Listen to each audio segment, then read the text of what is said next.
ये बच्चों आरोहण का जो है चैप्टर आगे का शुरू होता है पेज नंबर 7 से। पेज नंबर 7 मैंने आपको कल सेंड किया था, उसके आगे से शुरू होता है। उसमें अभी तक जो है वो हमारा रूप का और महीप का जो है वार्तालाप था, जो कि वो उसमें चल रहे थे रास्ते में। नहीं, ओवर हैंगिंग भी है, हाँ है, तभी तो टफ है। इस पर चढ़कर ऊपर ही ऊपर नदी को क्रॉस करते हुए आपको दूसरे पहाड़ तक जाना है। रूप अभी सोच ही रहा था कि महीप ने उकताकर टोक दिया, साहब जल्दी करो ना। उन्होंने पर्वतारोहण के अध्याय को बंद कर फिर से घोड़े पर सवार होना पड़ा। नीचे की संकरी नदी से बचते हुए पहाड़ से सटे बेहद संकरे रास्ते से उन्हें चलना पड़ रहा था। शेखर डरकर घोड़े से उतरना चाहता था, मगर महीप ने रोक दिया। बैठे रहो साहब। अब वह घोड़ों को पुचकारते हुए निर्देश देते हुए चल रहा था। संभली के हीरू, संभली के ओए वीरू, दाएं चल, दाएं अरे ले जाता है नदी माँ, दाएं दाएं संभली के। मगर जब सामने भेड़ें आ गई और भेड़ों के साथ साथ भोटिया कुत्ता भी, तो उन्हें उतर जाना पड़ा। महीप की चौकन्नी नज़र कुत्ते पर थी, जबकि उन दोनों की कुत्ते के पीछे भेड़ें हाँक रही 14-15 साल की सलोनी लड़की पर। अम्मा रूप, शेखर ने धीरे से कहा।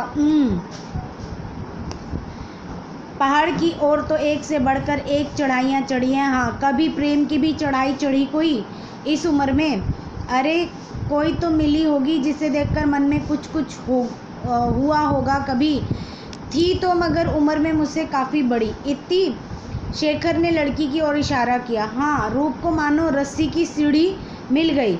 उसमें उम्र के 24वें शिखर से नीचे उतरने लगा वह। भेड़ें चराने के दौरान ही हमारी मुलाकातें होती। इतनी ही हसीन भी थी ना। उफ, ये क्या है उसके सामने? शाला तो इतनी सुंदर कि उसकी गुलामी बजा लाने में ही खुद को धन्य मानता, जबकि वो खुद बैठकर स्वेटर बुना करती, मैं उसकी भेड़ें हाँका करता। उसके लिए बुरुंश के फूल तोड़ लाता, उसे बेहद पसंद थे। सेब या आड़ू कहीं मिल गए तो सबसे पहले उसे लाकर देता। और बदली में वह क्या देती? शेखर ने डिटोली की। वह कभी कभी देवता का प्रसाद, मक्की की रोटी वगैरह भी। मुझे बाद में मालूम पड़ा कि वह स्वेटर भूप दादा के लिए बुना जा रहा था। फल फूल और रोटी उन्हीं के लिए आती। वे न आते तो मुझे, जिस दिन भूप दादा न आते, आखिर तक उन्हें खुश रखने की मेरी तमाम कोशिशें बेकार चली जाती। रूप एक झेप भरी हंसी हंसकर चुप हो गया। महीप ने कनखियों से रूप को देखा। कनखियों मतलब तिरछी नज़रों से। फिर घोड़ा पकड़कर चलने लगा। तेरी इस लव स्टोरी में तो कोई दम नहीं। कोई और नहीं मिली क्या कभी? शेखर ने बुरा सा मुँह बनाया। मिली क्यों नहीं? उस दौरान कईयों ने साबका पड़ा, कईयों का संग साथ रहा। तब तो सब ब्याह कर अपने अपने घर चली गई होंगी, बाल बच्चेदार हो गई होंगी, मगर शैला जैसी एक भी नहीं। वह वही तो थी जो मुझ पर शासन करती थी। रुकिए, मैं आपको वो जगह दिखाता हूँ जहाँ महीप मुड़कर रूप को देखने लगा, जैसे उसे बातों में रस मिल रहा हो। अचानक रूप को खटका हुआ। वह कहाँ आ गया वह? यह तो झरने झर रहे हैं, चारागाह का नामो निशान नहीं। बोला, ए लड़के, तू हमें कहाँ लिवा जा रहा है? माही, महीप बोला। मगर उस रास्ते में पहाड़ों के बगल में एक छोटा सा मैदान हुआ करता था। वहाँ भेड़ें चराने आते थे लोग। पहाड़ के धंस में वो सब कब का दब गया साहब। लो, शेखर साहब, पस्त हो गया रूप। भूप दादा की और मेरी प्रेमिकाएं, प्यार की निशानियाँ, वो मुलाकात, सबके सब ढक गए भूस्खलन में। अब तो नए रास्ते हैं और इन्हीं से होकर चलना है। कुछ भी हो, तुम्हारा इलाका है बड़ा खूबसूरत, स्वर्ग जैसा। हाँ, वो क्या, पांडव इसी रास्ते से गए थे स्वर्ग को। इधर का सबसे आखिरी गांव सुरगी है। सुरगी यानी स्वर्ग, जिसको कुछ आगे स्वर्णा रोहिणी। जब बर्फ़ पड़ती होगी सारा इलाका बर्फ़ से ढक जाता होगा। जब भी न लैंडस्लाइड हुआ। यह बात नहीं, मैं तो इस लड़के के रोज़गार के बारे में सोच रहा था। इतनी कच्ची उम्र, उस पर घोड़े वाला धंधा, खतरनाक रास्ते। सोचो, हम जवान होकर भी घोड़े पर जा रहे हैं और वह 15 किलोमीटर पैदल। फिर इसे लौटना भी है 15 किलोमीटर। अभी पेट के लिए क्या क्या नहीं करना पड़ता। वो तो हुई है, वही सोच में रहा था कि बर्फ़ के दौरान क्या क्या करता होगा ये हिलायंस की तरह जा छुपता होगा मेरी माँ, अपनी माँ की गोद में। अपनी बात के समर्थन में उसने लड़के को पुकारा, ओ महीप। जी साहब, तेरे पाँव में दर्द होता होगा, आजा कुछ देर तू घोड़े पर बैठ जा, हम पैदल चलते हैं। नहीं साहब, लौटते बखत तो चढ़ के आना ही है। ये हीरू वीरू का संग साथ कब से ले लिया तूने, किस गांव का है? इससे हम भी तो पूछो कि हीरू वीरू के अलावा इसके घर परिवार में कौन कौन है, शेखर ने कहा। साहब बात मत करो, रास्ता बहुत ही ख़राब है, कहकर महीप ने उसके सवालों का विराम लगा दिया। ऊपर से पत्थर गिरे हुए थे और वह आगे आगे घोड़ों को पुचकारते निर्देश देते चल रहा था, जो उसके लिए उस समय उसके फालतू सवालों से ज़्यादा महत्वपूर्ण था। आगे एक झरना था और उजड़ी पनचक्की जगह थोड़ी चौड़ी थी, पानी रास्ते को काट कर बह रहा था। घोड़ों ने मुँह लगा लिया तो उन्हें उतरना पड़ा। महीप चुपचाप पानी पिलाता रहा हीरू वीरू को, फिर वह खुद पानी पीने लगा। वो ही क्या संयोग था शेखर साहब, रूप जैसे अतीत में लौट आया था। इस आपके पापा इधर ट्रेनिंग के लिए ना आते, न रास्ता भटकते, न मेरी ज़रूरत होती। मैंने भी न वो चुस्ती दिखाई होती पहाड़ पार करने में, न वो खुश होकर अपने साथ मसूरी लेवा जाते। फिर तो हम कपूर साहब के और मसूरी के ही होकर रह गए साहब। 11 साल बीत गए, तब हम इसी लड़के की तरह हुआ करते थे।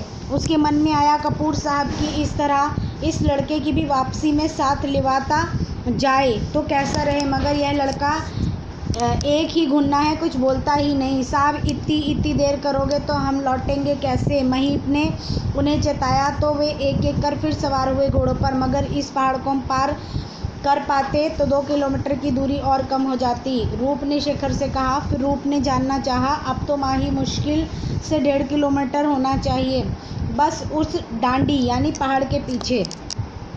तुमने बताया नहीं, तुम क्यों भाग आए थे अपने घर से? लड़के ने जैसे सुना ही नहीं। वह रास्ते में पड़े एक बड़े पत्थर को हटाने लगा। पत्थर बड़ा था, लड़के की औकात से ज़्यादा, फिर भी वह पिला पड़ा था। उसकी सहायता के लिए अभी वह नीचे उतरने वाला ही था कि लड़के ने पत्थर को नीचे धकेला। उड़ गया रूप, अजीब होते हैं पहाड़ी लोग, रूप ने कहा। फिर मन ही मन झेप गया, वह भी तो पहाड़ी ही है। गांव करीब आता जा रहा था, वर्षों की बंद स्मृतियों के कपाट खुलते जा रहे थे। एक और सूपिन, दूसरी ओर जंगल, पीछे हिमांग का ऊंचा पहाड़, नीचे होंगे अपने खेत, अपना घर, अपने लोग, बाबा माँ, भूप दादा और लोग। कितनी दूर है केदार कांठा, कितनी दूर है दुर्योधन जी का मंदिर। ऐ मेरे प्यारे वतन, ऐ मेरे बिछड़े जवन। बहुत पुराने लोगों में से किसी एक ने लाल पलटन के अंग्रेज़ों को देखा था। यूँ ही नहीं सो तो गोरे संभ्रांत अजनबियों के आगमन पर गांव के कुछ लोग अपने अपने घरों से निकल आए थे। हालांकि यह सितंबर का महीना था और दिन के अभी 3 ही बजे थे, मगर यहाँ ठंड काफ़ी थी और लोगों ने ठंड से बचने के लिए चुस्ती या ऊन का लावा पहन रखा था। उनकी आंखों में भय संशय कौतूहल थे। रूप की नज़रें इनमें से एक एक चेहरे को टटोल रही थी। लड़का एक सियाने रईस अपनी थकान भूलकर अपने हीरो वीरू को पीठ, पुट्ठों, टांगों और को थपथपा रहा था। रूप ने 100 का नोट निकाला और कुछ सोचकर रख लिया और 10 की गड्डी से 12 कड़क नोट निकालकर लड़के को थमाते हुए बोला, देखो तुम भी थक गए हो और तुम्हारे घोड़े भी, फिर बच्चे हो, शाम होने वाली है, रास्ता खतरनाक है, ऐसा करो आज रात यहीं रुक जाओ, सुबह चले जाना। लड़के ने कोई प्रतिक्रिया व्यक्त नहीं की तो रूप ने उसे पूरे तौर पर आश्वस्त करना चाहा, यहाँ मेरा घर है, तुम्हें कोई तकलीफ न होगी। लड़के ने फिर भी कोई जवाब न दिया, बल्कि पीठ फेरकर नोटों को गिनने में मशगूल रहा। उसकी इस धंधेबाज अदा पर रूप ने मुस्कुराकर शेखर की ओर देखा, फिर कदम कदम चलकर एक बूढ़े के पास पहुंचा। बूढ़ा चकमकाया हुआ सा अपने पोपले मुंह और झुर्रियों के दल में डूबती आंखों पर हथेलियों से सूरज की ओट बनाकर उसे ही देखे जा रहा था। कणे जाना छावा साहब, कहाँ जाना है साहब? रूप ने बताया, बाबा यहाँ 11 साल पहले कोई राम सिंह हुआ करते थे, जिनके भूप सिंह और रूप सिंह 2 बेटे थे।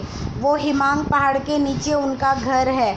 बूढ़े के चेहरे पर अपरिचय की शिला हिलकर रख गई, मगर टली नहीं। तो रूप को जितनी भी गढ़वाली याद रह गई थी, उसने जोड़ने सजाने लगा। बाबा यक भूप सिंह रूप सिंह दुई भाई होइंदा छे। हाँ, इस बार बूढ़े के होठ हिले, लेकिन रूप तो बहुत पहली भागी गई छई। अगर मी बोलूँ कि मी वही रूप छऊ तो, अगर मैं बोलूँ कि मैं वही रूप हूँ तो तू मजाक करी छू साहब। तब तो ई भी मजाक ई छे जो आप दादा त्रिलोक सिंह छू। रूप ने हंसते हुए आगे बढ़कर उनके पांव छुए। बूढ़ा त्रिलोक अभी भी इस आत्मीयता को पूरी तरह से आत्मसात नहीं कर पा रहा था। किसी दूसरे आदमी ने हिंदी में पूछा, मगर आप थे कहाँ इतने दिन? पर्वतारोहण संस्थान। वो क्या चीज़ है च? त्रिलोक ने जानना चाहा। पहाड़ पर चढ़ना के वास्ता? किस लिए? गड़बड़ा गया रूप उसकी इस जिरह पर। बाबा, वो कोई छोटा मोटा काम नहीं, सरकार इसी के लिए 4000 तनख्वाह देती है हमें। लिया सुन लिया इकई बात। त्रिलोक बूढ़े ने सबको सुनाकर कहा, यह कहता है कि यक रूप सिंह छे। चलो मान लिया। लोकण फिर बोलू छे कि सरकार यको सिर्फ म्याल चढ़न को वास्ते 4000 तनख्वाह देवे छू। यक क्या बात हुई? कैसी अहमक यक सरकार भी। शेखर की उपस्थिति में अपनी ऐसी किरकिरी होते देख खिसिया गया रूप। आप कभी नीचे नहीं गए ना? के वास्ता नीचे? तभी उसने बुरा सा मुंह बनाया। खैर अभी आज्ञा दे, घर जाऊं, बाद में मिलते हैं। 11 हाँ घर। 11 तो ऊपर चली गेचू बेटा। वो उधर। त्रिलोक सीधे हिमांग पहाड़ पर टांगना चाह रहे थे अपनी नज़र, मगर बादलों के गाढ़े लिहाफ के चलते उनकी शिनाख्त ओझल थी। और बाबा और माँ, वो तो और भी ऊपर। त्रिलोक की उंगली सीधे आसमान के ऊपर उठी थी। बहुत साल पहले एकाएक जैसे सफ़ेद हो गया रंगीन स्क्रीन। उदास हो गया रूप। शेखर ने उसके कंधे पर सहानुभूति में हाथ रखा। कुछ देर बाद रूप भर्राए गले से डरते डरते पूछा, भूप दादा तो है ना? भूप रुको, बुलाते हैं। अरे भूपा। बूढ़े त्रिलोक की आवाज़ प्रतिध्वनि बनकर लौटती रही। जवाब में कहीं कोई आवाज़ नहीं आई। रूप ने डरते डरते शेखर की ओर देखा। उसे संदेह हो रहा था, क्या वाकई भूप है या बूढ़ा त्रिलोक उसकी आत्मा का आवाहन कर रहा है। कितने लोग हैं वहाँ? शेखर ने पूछा। एक औरत ने बताया, अरे वो है, उसकी घरवाली है, एक लड़का है। लेकिन वो तो आगे के शब्द रोक लिए थे उसने जबरन। लड़का भी है? लो, अरे वाई लिवा आया ना घोड़ा पर आपको? किसके? लड़के ने बताया।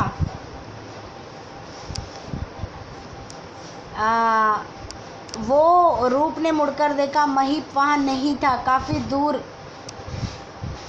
एक घोड़े पर बैठा कोई नन्हा सवार दूसरे को हाँकते हुए ढलान से तेजी से उतर रहा था। उसकी आंखों में उसका अक्स छोटे होते होते पहाड़ की ओट में तिरोहित हो गया। तो शेखर ने कंधे उचकाए। स्ट्रेंज। भूप तो यक किसी से बात ही नहीं करता। तू ऐसा कर, शाम होने वाली है, देर न करा जा, चढ़ जा इस मयाड़ पर। इस पर वह कुछ परेशान हुआ। क्यों? अभी तो तू कह रहा था कि तूने बड़े बड़े पहाड़ चढ़े और सरकार यह काम का वास्ता तुझे 4000 तनख्वाह देती है। तो वो बात नहीं दादा। पहाड़ों पर तो हम पत्तों, खूंटों, रस्सों, कुल्हाड़ी और दूसरी चीज़ों के सहारे चढ़ते हैं। यहाँ तो साथ लाए नहीं। ओह! त्रिलोक की आंखें झुर्रियों के दलदल के ऊपर उछल आईं। इतना सारा इंतजाम होवे तब तू चढ़ पावे म्याल पर। त्रिलोक हंस पड़े। दूसरे बच्चे, बूढ़े भी। औरतों ने हंसते हंसते मुंह फेर लिए। अरे वो देख, भूप तो इधर ही आ रहा है। किसी प्रौढ़ की आवाज़ आई तो उस दिशा में सबकी नज़र मुड़ गई। पहली नज़र में वह पूरा का पूरा दिखा नहीं। पाँव किसी डिब्बे की ओट में थे, सिर किसी डाल की ओट में। सिर्फ उसके हाथ और बीच के अंशी दिख रहे थे। पता नहीं उसका मायावी कद अंदर ज़मीन में कितनी गहराई तक गया था और आसमानों में ऊपर कितनी ऊंचाई तक। धीरे धीरे चलकर वह सामने आया तो वह कतई असाधारण नहीं लगा। हालांकि उसकी चुस्ती और स्वेटर मफलर में दरमियाने कद की मामूली सी शख्सियत के बावजूद उसका तिलिस्म अभी भी बरकरार था। तिलिस्म मतलब जादू। गोरा चिट्टा चित्तीदार चेहरा, मानो ग्रेनाइट पत्थर को तराशकर गाढ़ा गया। सख्त लंबोतरा चेहरा, उसकी अजीब सी स्थिति प्रज्ञ आंखें, मंदिम मंदिम जलती हुई भौहों पर कटे का निशान। वही है, बिल्कुल वही। 11 सालों में और भी ठोस और भी सख्त हो गए थे भूप दादा। दादा रूप ना झुका भूप के कदमों में, मैं रूप हूँ आपका भगोड़ा भाई। भाई ने भाई को देखा, जाने क्या क्या देखा, कहाँ कहाँ तक देखा। फिर देखते देखते नज़रों की बर्फ़ पिघलने लगी। कब आया? अभी अकेले? नहीं, ये मेरे साथ हैं कपूर साहब जो मुझे लिवा गए थे। उनके लड़के शेखर साहब IAS की ट्रेनिंग ले रहे हैं मसूरी में। शेखर ने हाथ जोड़कर नमस्कार किया। भूप ने कोई उत्तर नहीं दिया। वहाँ त्रिलोक दादाजी समेत गांव के ढेर सारे लोग थे, मगर वह जैसे शिलाओं के बीच खड़े हुए थे। उन्होंने किसी से कोई बात नहीं की, ना किसी ने उनसे। भूला मतलब अनुज। चल ग्यार मतलब घर, चल कहकर उन्होंने दोनों के बैग कंधे पर डाल लिए और बिना उनकी सम्मति का इंतज़ार किए, बिना इधर उधर नज़र डाले वापस मुड़ गए। शेखर ने धीरे से रूप में कान में कहा, गोया यह माई हमारा बेस कैंप था और हिमांग हमारा डेस्टिनेशन। रूप ने होठों पर उंगली रखकर उसे चुहल करने से मना किया। ऊंचे हिमांग की तलहटी में छोटे से भूखंड पर बसा यह गांव किसी आदम गांव सा लग रहा था। खड्ड झाड़ झंकाड़, बगल में बहती सूपिन का शोर।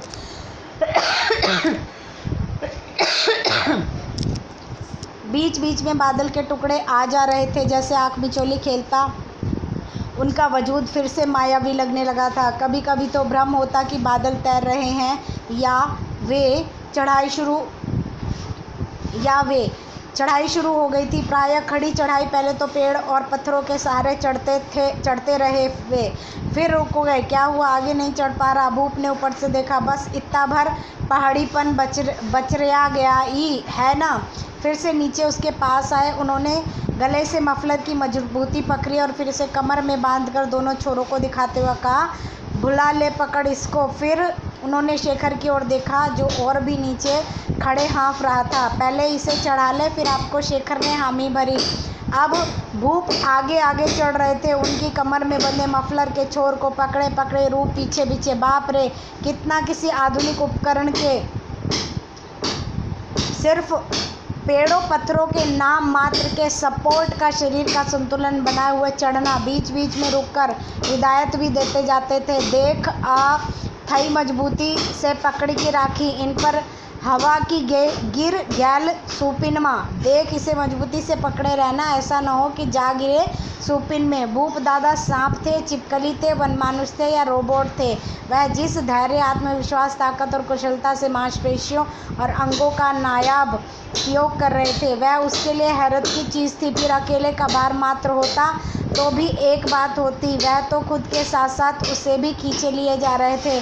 12 वर्ष पहले ठीक इसी तरह ढलान के ऊपर ले आए थे उसे। घंटे भर लगे ऊपर पहुंचाने में। उन्होंने वहीं से किसी को आवाज़ दी। शायद उन लोगों के आने की सूचना। फिर जवाब की प्रतीक्षा में। राम जी, ये 37 के चौकी प्रभारी क्या नाम है? उसके बाद बच्चों आगे करेंगे हम बाद में।